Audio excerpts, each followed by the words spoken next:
The refugee ship Constellation's Hope drifted through the darkness of space, its hull torn open in 3 places. Emergency lights flickered inside the vessel as Ambassador moved through the crowded corridors. 3,000 civilians pressed together in the remaining safe sections of the ship. Children cried in their parents' arms.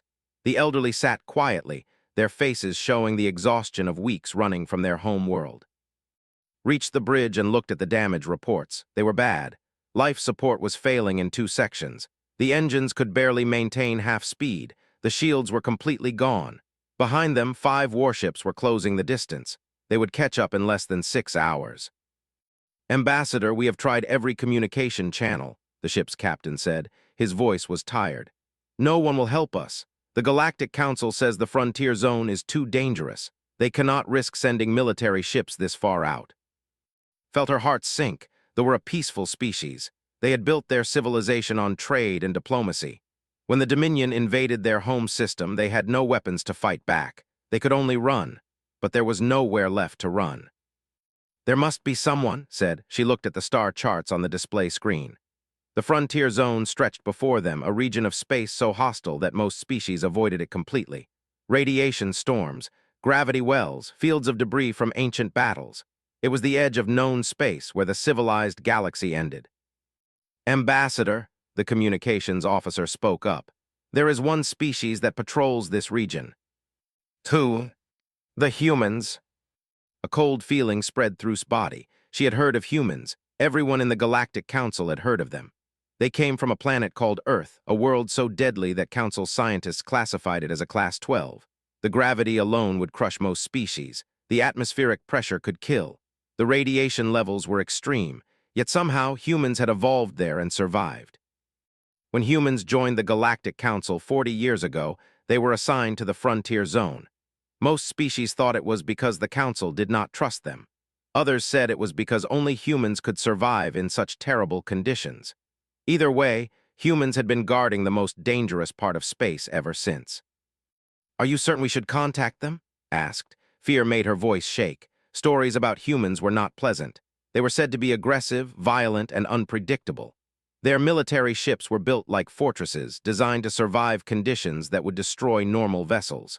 Their crews operated in environments that should kill them. "We have no choice," the captain said, "though we'll be here soon." Nodded slowly. "Send the distress call." The communications officer worked quickly. Within minutes, a response came back. The signal was strong and clear. "This is Captain Daniel Hayes of the USS Valiant. We received your distress call. What is your situation?" Moved to the communication panel.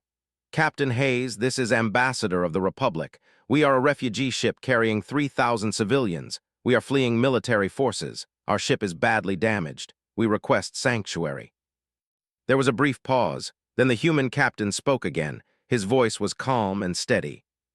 "Ambassador, how far behind you are the ships?" "Approximately 6 hours at current speed." "Understood. I am transmitting coordinates to you now. Follow these directions exactly. We will escort you to our station at Garrison Point. You will be safe there." Could not believe what she was hearing. "Captain Hayes, we have not received authorization from the Galactic Council for refugee status. The proper protocols require."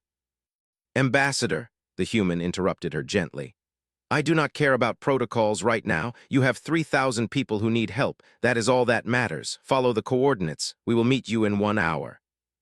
The communication ended. Stared at the display screen.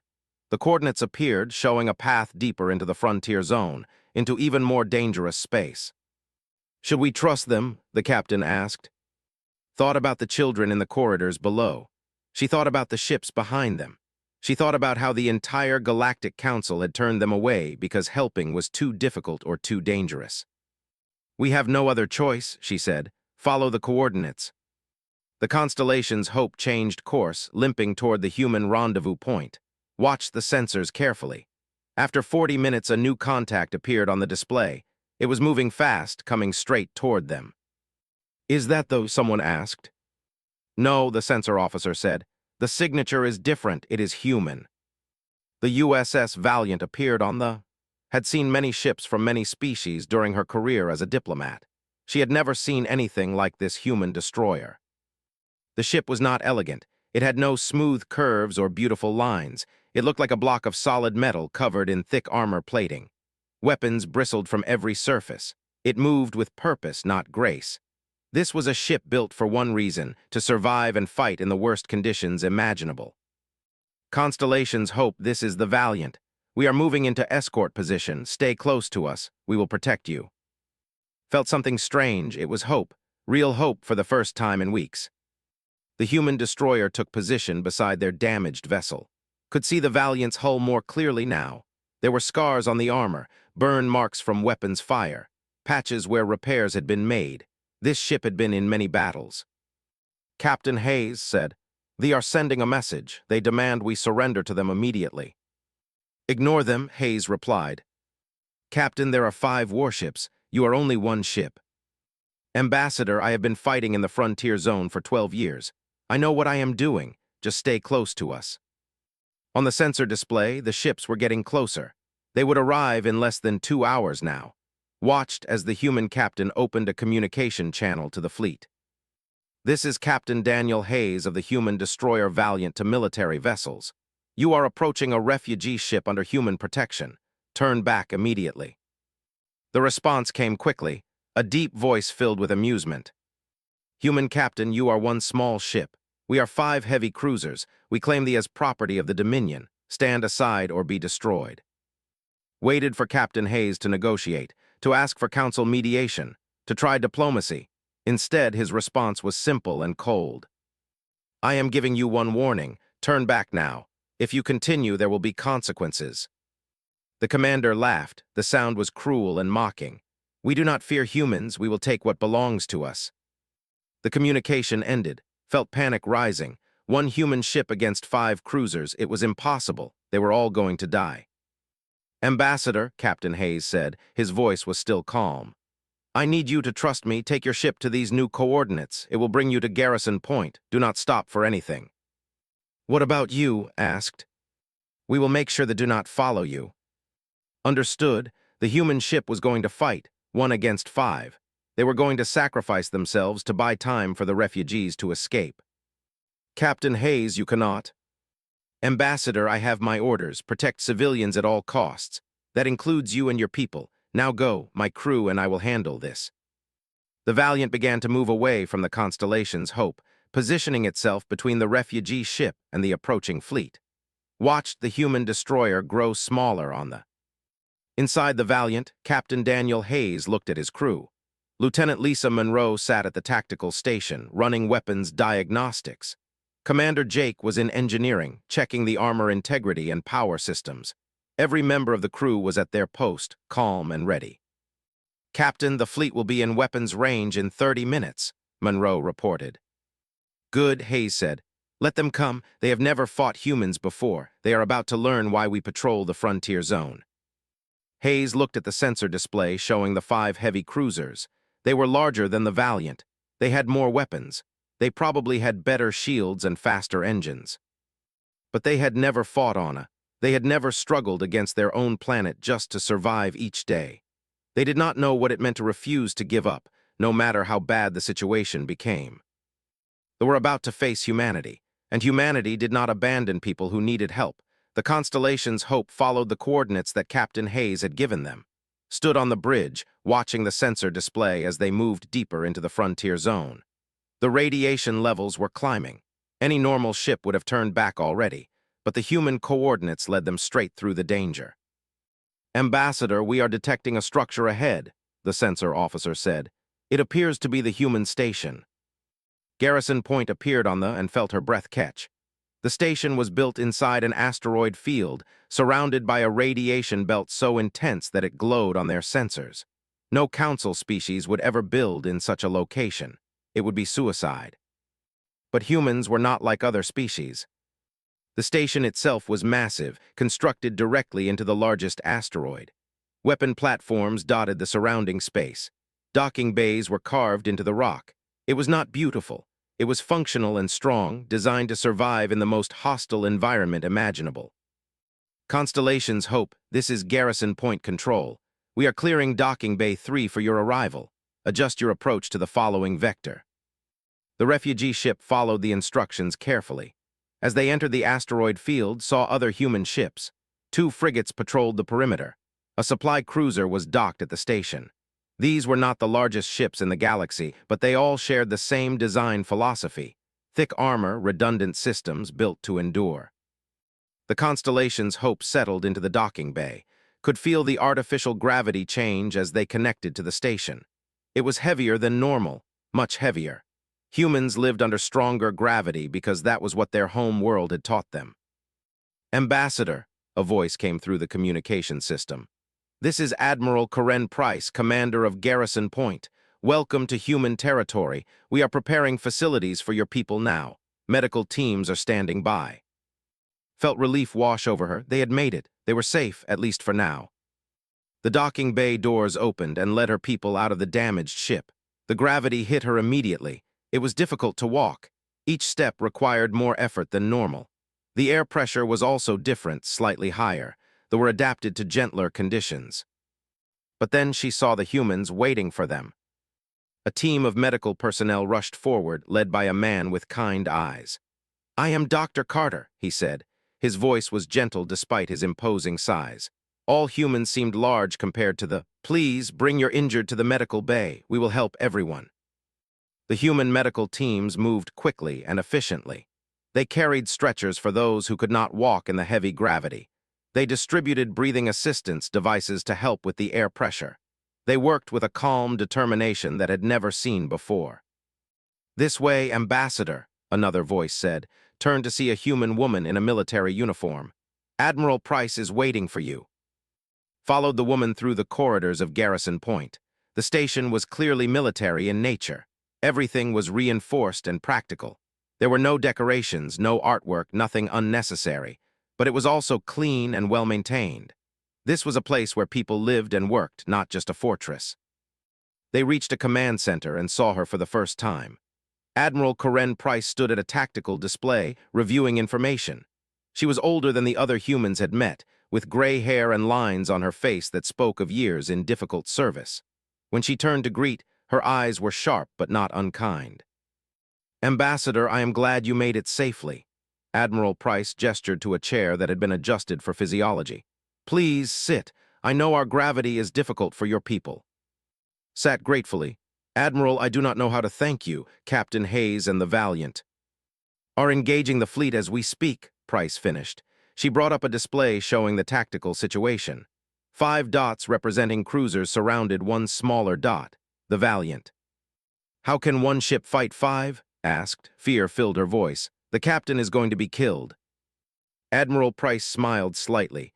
It was not a happy smile. It was the smile of someone who knew something others did not. "Captain Hayes is one of my best officers. He has been fighting in the frontier zone for 12 years. They have never fought humans before. They do not understand what they are facing." "But the numbers mean less than you think," Price interrupted gently. "Ambassador, let me explain something about humanity. We come from Earth, a planet that tried to kill us every single day. Extreme gravity, temperature swings that could freeze or boil water, predators larger and stronger than us. Diseases that killed millions, radiation from our own sun that caused cancer. Our world taught us one simple lesson: adapt or die." Listened carefully. Price continued. "When we joined the Galactic Council 40 years ago, we were assigned to the frontier zone. Other species saw it as punishment. We saw it as duty. This region of space has radiation storms, gravity wells, debris fields, and hostile entities. For most species, it is a death trap. For humans, it is just another challenge to overcome." "But how does that help Captain Hayes against 5 warships?" "Because military doctrine is based on overwhelming firepower and superior numbers.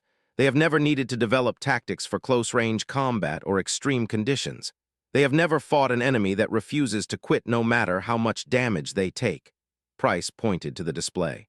"Watch." On the tactical screen, the ships opened fire, saw the weapons indicators light up. Plasma batteries, the standard armament of galactic militaries. Long-range, high-powered, devastating against normal shields. But the Valiant did not dodge.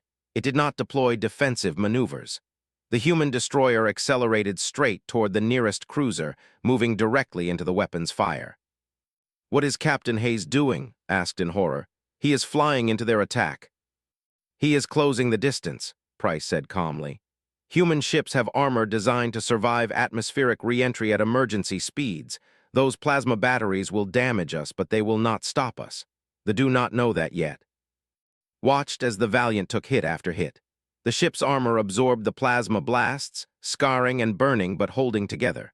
The human destroyer continued its charge, getting closer and closer to the cruiser. Then the Valiant fired. The strike was visible on the sensors as a solid projectile moving at incredible speed. It hit the cruiser's shield at point-blank range and punched straight through. The kinetic impact was massive. The ship's entire port side collapsed inward. Human weapons are simple, Price explained. And missiles.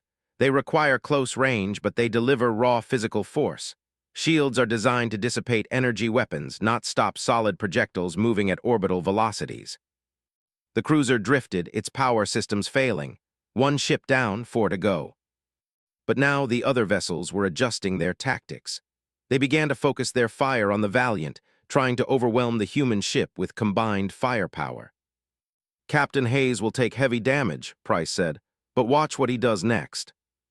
On the tactical display saw the Valiant's power signature change. Systems began shutting down across the ship. Life support dropped to minimal levels. Non-essential equipment went dark. All available power was redirected to engines and weapons. They are losing systems, said. The ship is failing.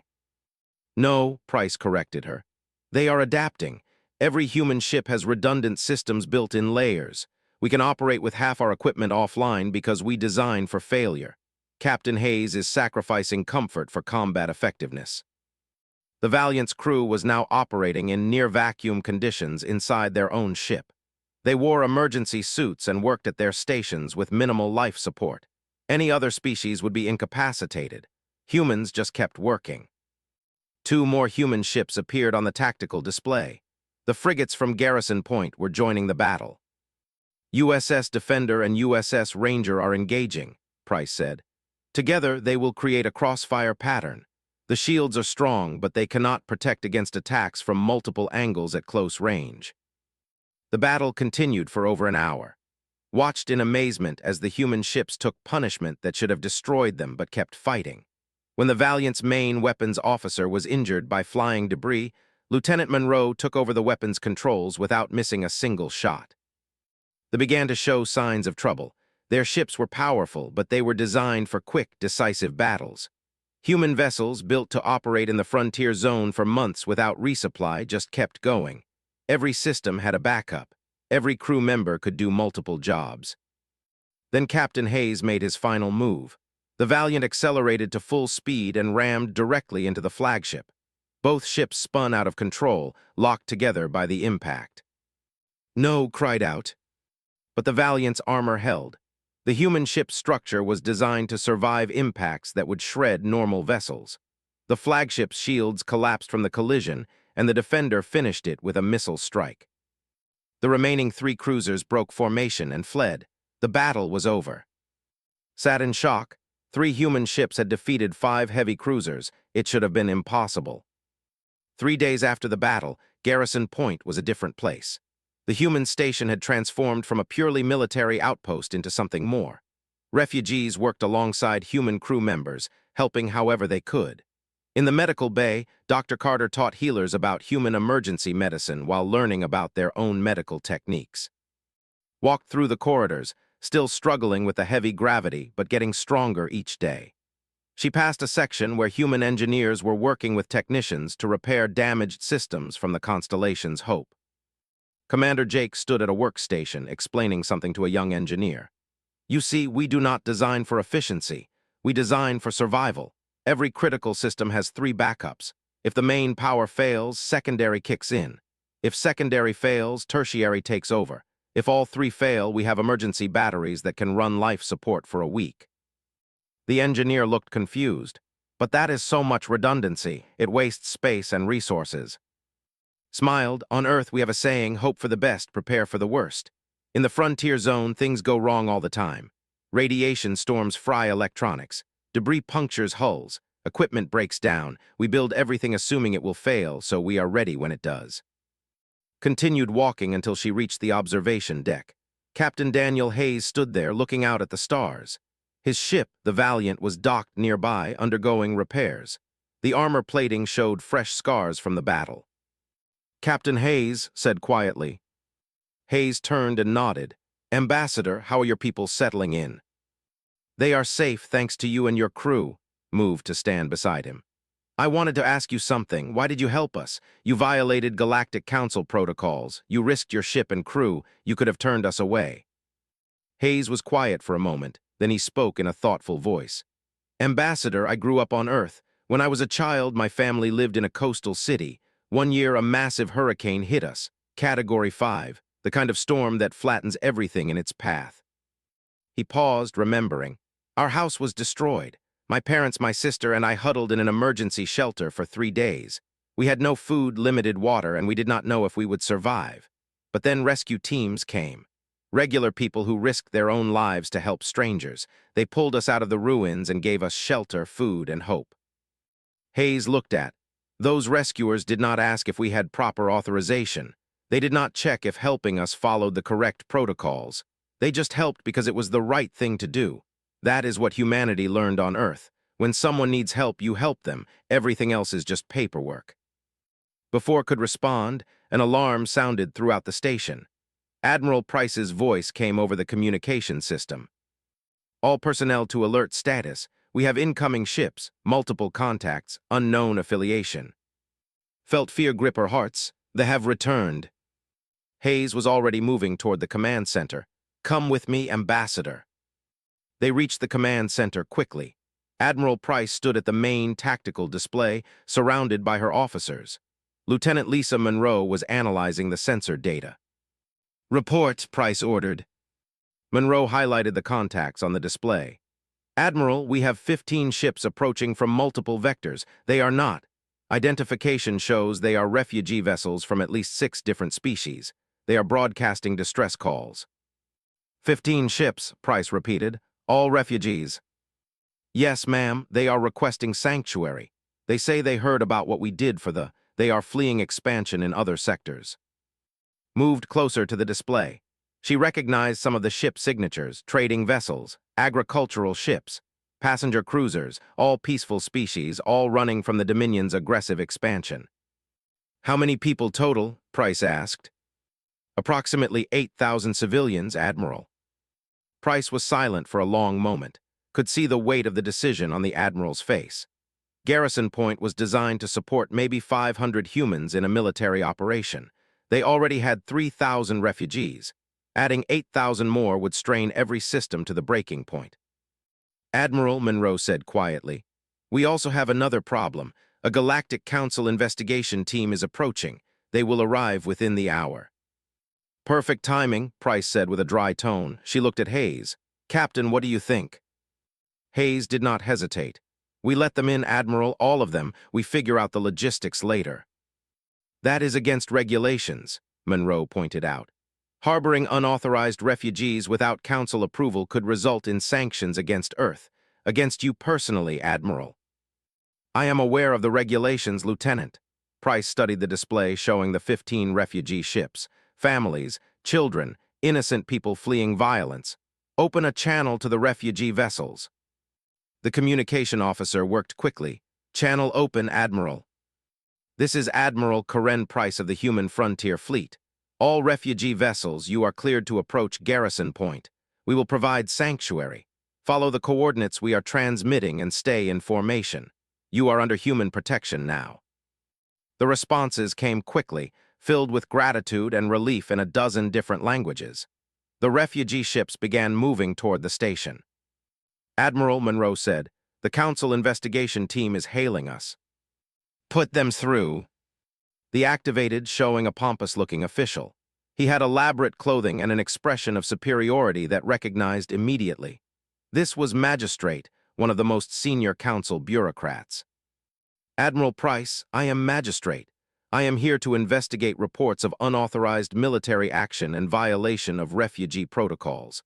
I demand an immediate explanation for your actions." Price met his gaze calmly. "Magistrate, we responded to distress calls from civilian vessels in danger. We provided humanitarian assistance. That is our duty in the frontier zone. Your duty is to follow council regulations, snapped. You engaged military forces without authorization. You provided sanctuary to refugees without proper documentation. You have created a diplomatic incident. I prevented a massacre, Price replied. Her voice was cold now.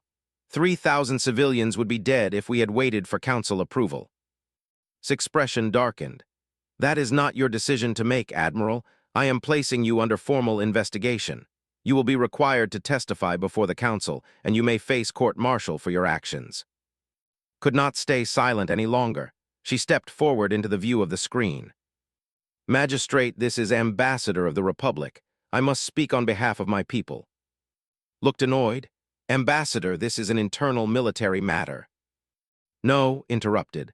Her voice was strong, filled with the diplomatic authority she had earned over decades of service. This is a matter of life and death. My people sent 17 official requests for aid through proper council channels while we were fleeing genocide. 17 requests, Magistrate. Do you know how many responses we received? Said nothing. 0, continued. Every council species claimed the frontier zone was too dangerous, too risky, too difficult. They left us to die. Only humanity responded. Only humanity was willing to put their ships and crews in danger for strangers. So do not speak to me about protocols and regulations when the council's protocols condemned my people to death. The magistrate's face flushed with anger and embarrassment. The council has procedures. The council has bureaucracy, said. Humanity has compassion. I know which one I value more. Admiral Price spoke up. Magistrate, we have 15 more refugee ships arriving within the hour, 8,000 civilians from 6 different species. They are all fleeing aggression. Will the council provide them with sanctuary? Hesitated. That would require extensive processing, verification of claims, security reviews. So that is a no, Price said flatly. Then we will handle it ourselves. You are welcome to observe, Magistrate, but we have work to do. Garrison point out. The communication ended. Price turned to her crew. All hands prepare for refugee arrival. Engineering, I need living space for 8,000. Medical, prepare for health screenings. Supply, inventory everything we have and figure out how to make it last. We are about to become very crowded. The crew moved immediately, no questions asked. Watched them work with the same calm efficiency they had shown during battle.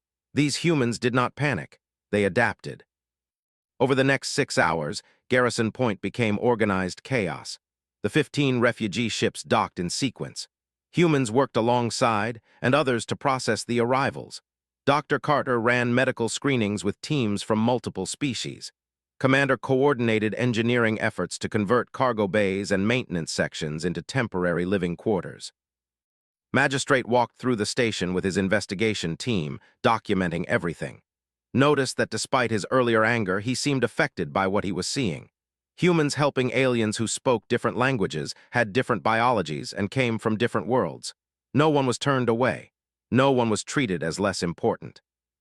In a converted cargo bay, found Captain Hayes helping a family set up their temporary quarters. They were a species adapted to low gravity, and they struggled with the station's human-normal environment.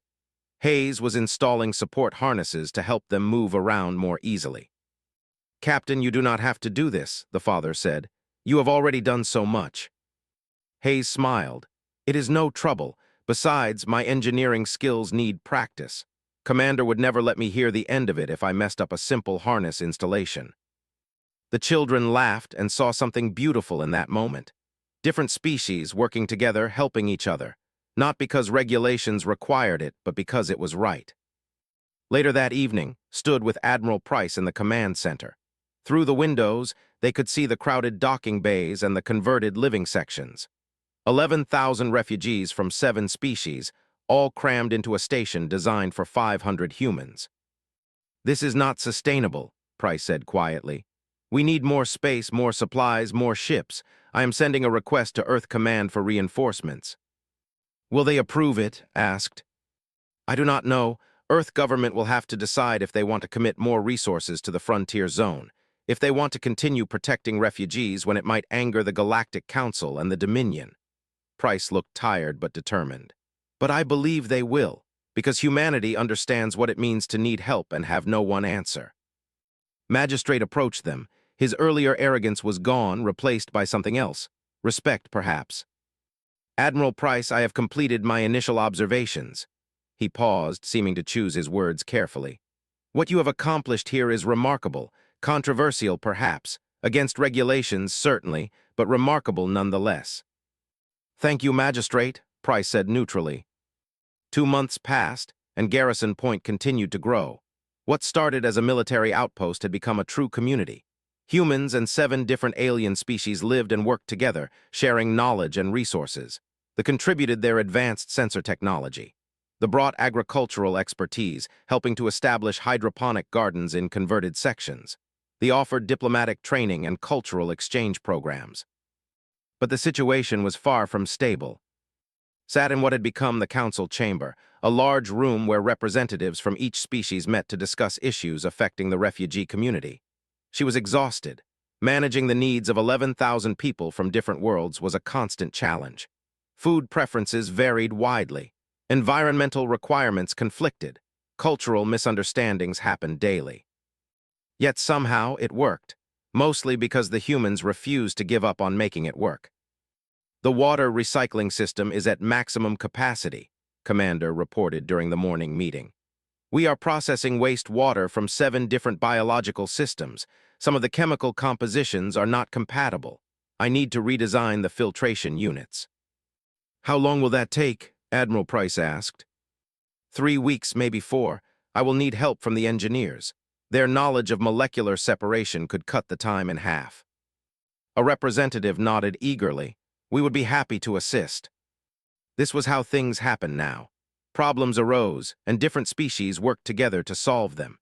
Had never seen anything like it during her long career with the Galactic Council, where species mostly kept to themselves and cooperation was rare. The meeting was interrupted by Lieutenant Monroe entering quickly.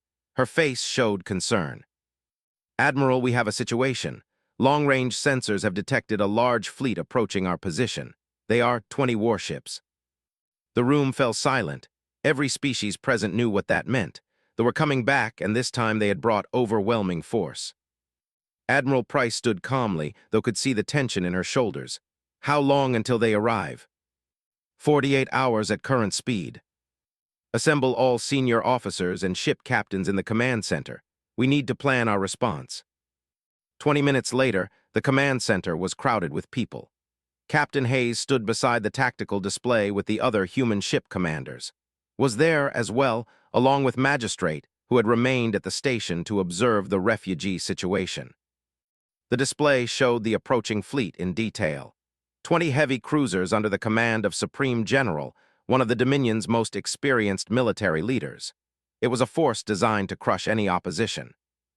Admiral, we have 8 destroyers and 4 frigates, Captain Hayes said. Even with our tactical advantages, we cannot fight 20 capital ships and win. I know the math, Captain, Price replied. She studied the display with a thoughtful expression. Magistrate, can the Council provide any assistance? Looked uncomfortable. Admiral, I have been in contact with the Council. They are debating the situation. A military response would require unanimous approval from all member species. That could take weeks. We have 48 hours, Price said. I am sorry, Admiral. The Council moves slowly.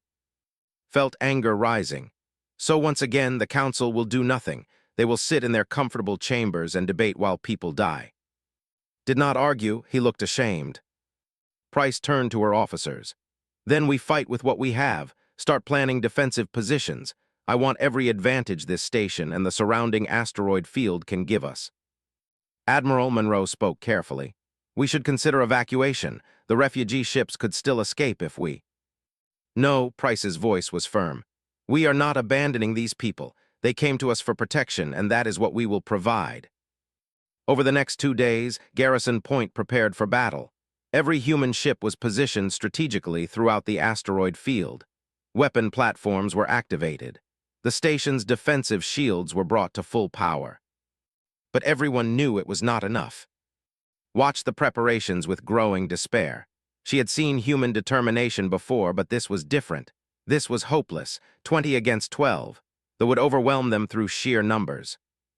She found Captain Hayes in the Valiant's ready room, reviewing tactical data. "Captain, you should evacuate the refugees," said. "Save as many as you can. Let us go so your people can escape." Hayes looked up from his display. "Ambassador, we are not leaving you." "But you will all die." "Maybe," Hayes acknowledged. "Or maybe we will find a way to win. Humans are good at surviving impossible situations. It is what we do." "This is not an impossible situation, Captain. It is a suicide mission." Hayes smiled slightly. "Do you know how humans first learned to fly? We built machines that were heavier than air and threw ourselves off cliffs, hoping the wings would work. Most of the time, we crashed, but we kept trying until we figured it out. That is humanity in a nutshell, Ambassador. We try impossible things and refuse to accept failure."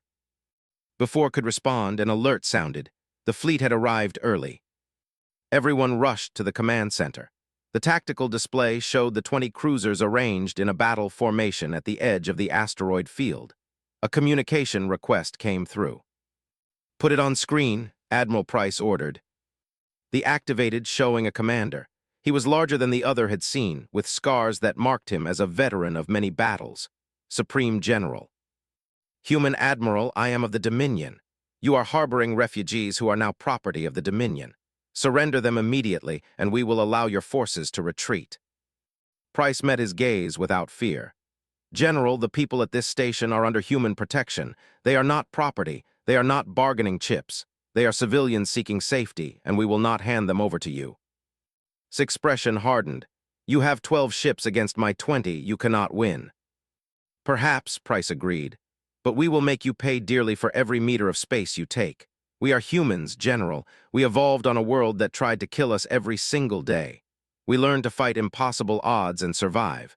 Are you prepared to find out what that means?" The general laughed. "Brave words from someone about to die. I will give you 1 hour to reconsider. After that, we will take what we want by force." The communication ended. Price turned to Captain Hayes. "Do you have a plan?" "The beginning of one," Hayes replied. He pulled up a map of the surrounding space. "General thinks this is a standard military engagement. He's going to line up his ships and attack with superior numbers, but we are in the frontier zone. The rules are different here." He highlighted several areas on the map. "These regions have intense radiation fields. The asteroid density here creates navigation hazards. There is a gravity well from a collapsed star over here that creates severe spatial distortion. For ships with standard shielding and navigation systems, this is dangerous territory." "But not for human ships," Monroe said, understanding dawning. "Exactly. We operate in these conditions every day. We can use the environment as a weapon." Admiral Price studied the tactical plan forming on the display. "You want to draw them into the worst parts of the frontier zone?" "Yes, ma'am. Make them fight on our terms, in conditions we are designed for and they are not." It was a desperate plan. Even if the environmental hazards helped, they were still outnumbered nearly 2-to-1. But it was better than a direct confrontation. "Do it," Price ordered. "All ships prepare to execute Tactical Plan Delta. We are going to show the why humans patrol the frontier." The hour passed quickly. When General's fleet began their attack, the human ships did not move to meet them in open space. Instead, they retreated deeper into the asteroid field, into regions where the radiation was so intense that it interfered with sensors and communications. They followed, confident in their superior numbers. Watched from Garrison Point's command center as the battle developed. The human ships moved through the asteroid field with precision, using navigation data built from years of operating in the frontier zone. The cruisers struggled, their sensors confused by the radiation, their shields draining power to protect against the environmental hazards. Captain Hayes led the Valiant through a radiation storm so severe that it appeared as a glowing cloud on the sensors. The ships following him had to divert massive amounts of power to their shields just to survive. When they emerged on the other side, their shields were weakened, and their weapons systems were degraded by the radiation exposure.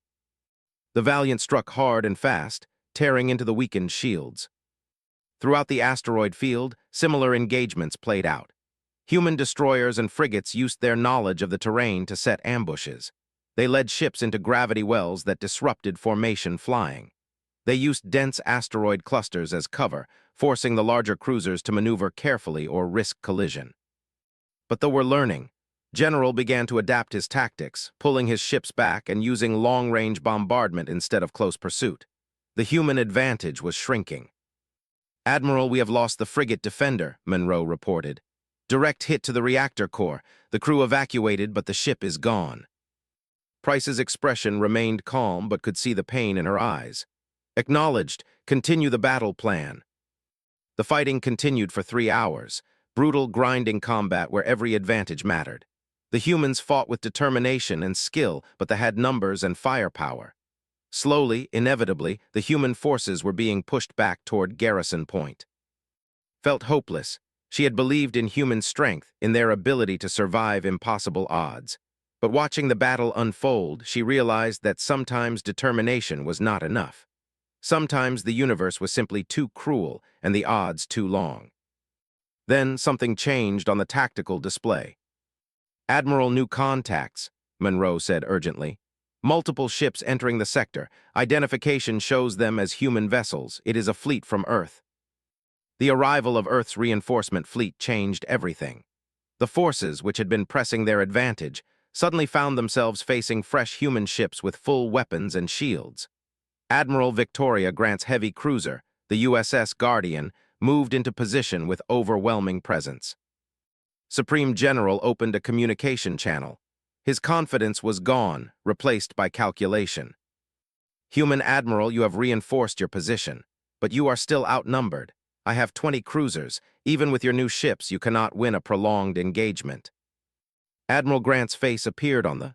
She was younger than Admiral Price, with sharp features and eyes that showed she had seen combat before. "General, you have made several mistakes today. First, you assumed we would fight you in open space where your numbers matter. Second, you assumed we would be alone. And third, you assumed that humans care about being outnumbered." She leaned forward. "We are giving you one chance to withdraw. Leave this sector now and we will not pursue. Stay, and we will show you exactly why Earth sent us to guard the frontier zone." His expression turned to rage. "You dare threaten me? I will crush your fleet and take those refugees by force." "Then you have chosen poorly," Grant said calmly. "All human vessels execute attack pattern Omega." What happened next would be talked about in military academies for years. The human ships, both the battered frontier fleet and the fresh reinforcements, moved in perfect coordination. They did not spread out to meet the formation. Instead, they concentrated their forces and drove straight through the middle of the enemy fleet like a spear. The USS Guardian led the charge, its heavy armor absorbing tremendous damage while it fired continuously. The ships tried to focus fire on the Guardian, but the human destroyers and frigates protected it, creating overlapping fields of defensive fire. Captain Hayes brought the Valiant alongside a cruiser and fired at point-blank range. The kinetic rounds punched through the enemy shields and tore into the hull. When the ship tried to turn its weapons on the Valiant, 2 other human destroyers hit it from different angles. The cruiser exploded. "Admiral, formation is breaking apart," Lieutenant Monroe reported from Garrison Point. "They cannot maintain cohesion under this kind of concentrated assault." Admiral Price watched the tactical display with professional appreciation. "Admiral Grant is using Wolfpack tactics. Concentrate overwhelming force on one target, destroy it quickly, then move to the next. They are too spread out to support each other effectively." Stood beside Price, watching in amazement. The humans were outnumbered, but they fought with such coordination and determination that it did not matter. Every ship knew exactly what to do. Every captain trusted the others completely. They moved like a single organism, not a collection of separate vessels. The battle raged for another hour. They lost 5 more cruisers before General finally accepted reality. His fleet was being destroyed piece by piece, and the humans showed no signs of stopping. "All vessels, retreat," his voice came through on the emergency channel. "Fall back to safe distance." The remaining ships broke off the engagement and fled. The human fleet did not pursue. They had won, but many ships were badly damaged and needed immediate repairs. "Cease fire," Admiral Grant ordered. "All vessels return to Garrison Point. Medical teams prepare for casualties." The command center erupted in celebration. Humans and aliens alike cheered and embraced. They had survived. Against impossible odds, they had won. Felt tears running down her face. She had not cried since fleeing her home world, but now the emotions overwhelmed her. Relief, gratitude, and something else. Hope, real hope for the future. Admiral Price placed a hand on her shoulder. "It is over, Ambassador. You are safe now." Over the next few days, Garrison Point began the long process of recovery. The damaged ships docked for repairs. The wounded were treated in the expanded medical facilities. And slowly, life returned to something approaching normal.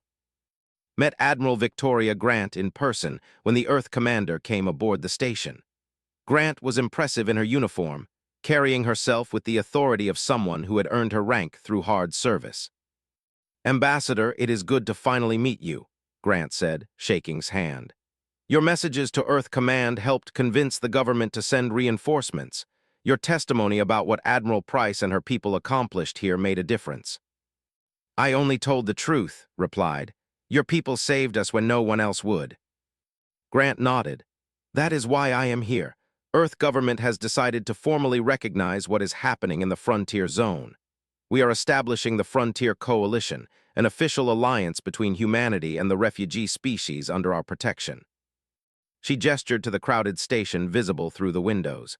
"We are bringing more ships, more supplies, and more personnel. Garrison Point will be expanded into a proper settlement. Other species are welcome to join if they need sanctuary." "The Galactic Council will not approve," warned. "The Galactic Council can debate all they want," Grant said firmly. "We are done waiting for their permission to do what is right. These people need protection, and we will provide it." Magistrate, who had observed everything, approached them. He looked different now. The arrogance was completely gone, replaced by something that might have been shame.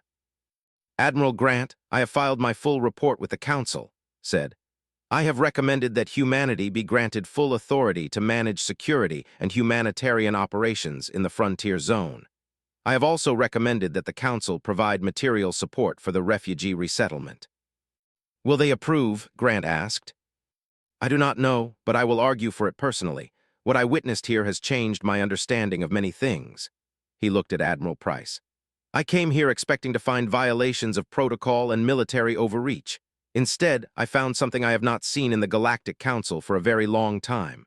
I found species working together not for profit or political advantage, but simply because it was right."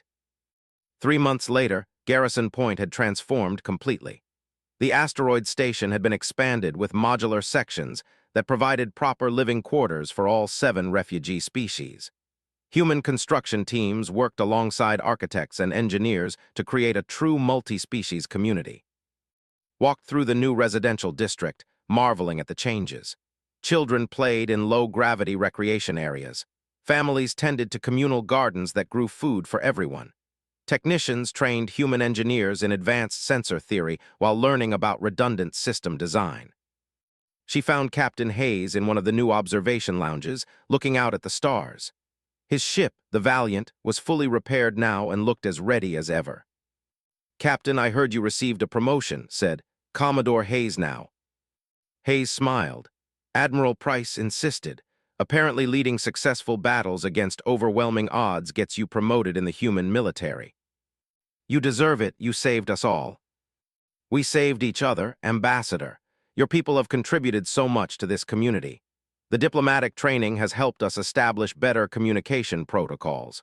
Your cultural expertise has prevented dozens of misunderstandings between species." Sat beside him. "I have been thinking about something Admiral Price said. She called you guardians of the frontier. I did not understand what that meant at first, but now I do." "What do you think it means?" "It means choosing to protect others even when it is difficult, even when it is dangerous, even when no one else will help you do it." Looked at the diverse community visible through the windows. "Earth made you strong, but you chose to use that strength for others. That is what makes you guardians." Hayes was quiet for a moment. "My grandfather used to say that strength without compassion is tyranny. Humanity has been strong before in our history. Sometimes we used that strength badly, but we learned. We learned that real strength is standing between the weak and danger, not dominating others." Alarms suddenly sounded throughout the station. Both and Hayes stood immediately, old reflexes from months of crisis kicking in. "All personnel, this is Admiral Price. We have received multiple distress calls from the Sector 7 trade routes. Unknown hostile forces are attacking civilian convoys. All available ships prepare for immediate deployment. Hayes was already moving toward the docking bay. Duty calls, Ambassador. Will you be safe? Asked worry in her voice. Hayes smiled. We are human, Ambassador. We do not do safe, we do necessary. Watched him go, then made her way to the command center. Admiral Price and Admiral Grant were there, coordinating the response. How many ships are we sending? Asked. 6 destroyers and 3 frigates, Price replied. Captain Hayes will lead the force. Initial reports suggest pirate raiders, but we need to verify the situation. Over the next few hours, more information came in. The attacks were not random piracy. Another species, were fleeing persecution in their home system. They had taken to the trade routes hopping to find sanctuary, but opportunistic raiders were targeting their poorly defended convoys. The human response was immediate and overwhelming. Hayes led his ships to intercept the raiders, destroyed or captured their vessels, and escorted the refugees back to Garrison Point. 2,000 more civilians seeking the safety that only humanity could provide. This became the pattern over the following months. Distress calls came from across the frontier zone and beyond. Every time, human ships responded. Every time, more refugees arrived at Garrison Point seeking protection. The station continued to expand. Earth sent more resources. Other species contributed what they could. The Frontier Coalition grew from 7 species to 12, then to 15. 1 year after his arrival, she stood with Admiral Price at a ceremony marking the official establishment of Garrison Point as a permanent settlement. Representatives from all 15 species were present, along with several Galactic Council observers. 1 year ago, I arrived here as a desperate refugee, said to the assembled crowd. I was fleeing violence with 3,000 people who had nowhere else to go. The Galactic Council turned us away.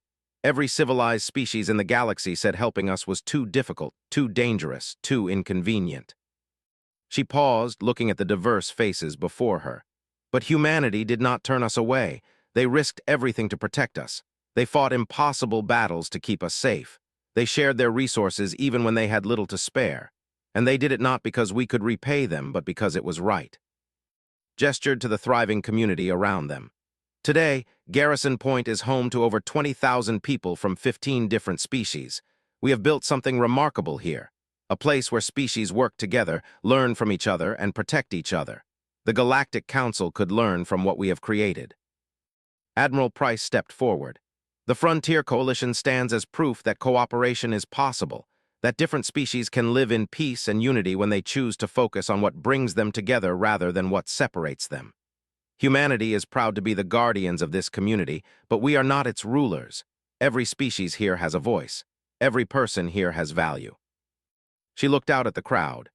The frontier zone was once considered the galaxy's forgotten edge, a dangerous wasteland where the civilized species would not go. But we have turned it into something better, a beacon of hope for the displaced and desperate, a demonstration that strength should be used to protect, not dominate. The ceremony ended with a moment of silence for those who had died in the battles to protect the refugees. Then, celebration. Music from a dozen cultures filled the air. Food from 15 different worlds was shared freely. Found herself standing with Captain Hayes, now Commodore Hayes, and several other human officers who had become friends over the past year. What happens next? She asked. The Frontier Coalition is growing, more species keep arriving, the and other aggressive powers will not ignore us forever. Hayes looked serious. You are right, we will face more challenges, more battles, but we will face them together. That is what makes us strong, not our weapons or our ships, but our unity. Do you think the rest of the galaxy will ever understand what you have built here? Some will eventually, others never will. But that is okay. We are not doing this for recognition or glory. We are doing it because people need help and we can provide it. Lieutenant Lisa Monroe joined them, carrying data pad. Commodore, new situation reports. We have 3 more distress calls from outer sectors. Admiral Grant is assigning response teams. Hayes nodded. The work never stops. No, agreed. But I am grateful for that. It means you are still here, still protecting those who need it. She watched as the human officers moved off to handle the new crisis. Around her, the Frontier Coalition community continued its celebration, a beautiful mix of cultures and species living together in peace. Thought about her journey. From desperate refugee to proud member of the Frontier Coalition, from fear of humans to deep respect for what they represented, from hopelessness to genuine hope for the future. Earth had made humans strong by forcing them to endure impossible conditions. But humanity had chosen to use that strength as guardians, not conquerors. They stood at the edge of known space, protecting those who could not protect themselves, asking nothing in return except the chance to help. The galaxy might not fully appreciate what was happening in the frontier zone. The Galactic Council might continue to debate and delay. But here, at Garrison Point, something remarkable had been built. A community based on cooperation and mutual protection. A demonstration that different species could not only coexist but thrive together. And at the heart of it all were the humans, the survivors, the guardians. Smiled as she watched children playing with human kids in the recreation area. The future was uncertain. There would be more battles, more challenges, more refugees seeking sanctuary, but the Frontier Coalition would endure, because humanity had taught everyone here one simple truth. When you refuse to give up, when you stand together, when you protect each other no matter the cost, anything is possible. The guardians of the hostile frontier would continue their watch, and the galaxy would be better for it. The change to show the incoming ships. Gasped. 2 more destroyers, a hospital ship, and construction vessels. But leading them was the largest human ship she had ever seen, a heavy cruiser that made the destroyers look small. "This is Admiral Victoria Grant of the Earth Defense Fleet," a voice came through the communication system. "Garrison Point, we received your request for reinforcements. Sorry we are late to the party." Admiral Price allowed herself a small smile. "Better late than never, Admiral Grant. Welcome to the frontier zone." Looked at the refugees visible through the windows. "I will file my report with the Council. I cannot promise they will approve of your actions, but I will make sure they understand the circumstances. These people had nowhere else to go." After the magistrate left, turned to Price. "What happens now?" The Admiral pulled up a star chart showing the frontier zone and the surrounding regions. Red markers indicated expansion. "Now we wait to see if they accept what happened or if they come back for revenge. We wait to see if Earth sends help or recalls us. We wait to see if the Galactic Council finally acknowledges what is happening out here. And if they do come back." Price's expression hardened. "Then we fight again, and we keep fighting, because that is what Guardians do, Ambassador. We stand between the innocent and the danger no matter the cost." Admiral Price closed the tactical display. "Captain Hayes is bringing the Valiant back to station. He reports minor injuries among the crew but no casualties. The ship will need repairs, but it is still operational." Hal whispered, "How is this possible?" Price looked at her with those sharp, knowing eyes. "Because we are human, Ambassador. Earth made us survivors. We learn to endure conditions that kill other species. We learn to refuse to quit no matter how bad things get. And we learn to protect those who cannot protect themselves." She stood and offered her hand, too. "Welcome to the frontier zone, Ambassador. You and your people are under human protection now. I promise you we will not let anything happen to you." Took the Admiral's hand, feeling the strength in that grip. For the first time since fleeing her home world, she felt truly safe.